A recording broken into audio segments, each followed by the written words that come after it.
అంటారు. రాత్రి 3 గంటలకు ప్రపంచం నిద్రపోతున్నప్పుడు దేవతలు మరియు దైవశక్తులు మేల్కుంటాయని.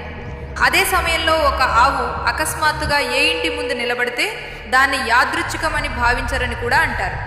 పురాణాలలో చెప్పిన ప్రకారం ఆవు కేవలం పశువు కాదు, అది తిరిగే దేవాలయం.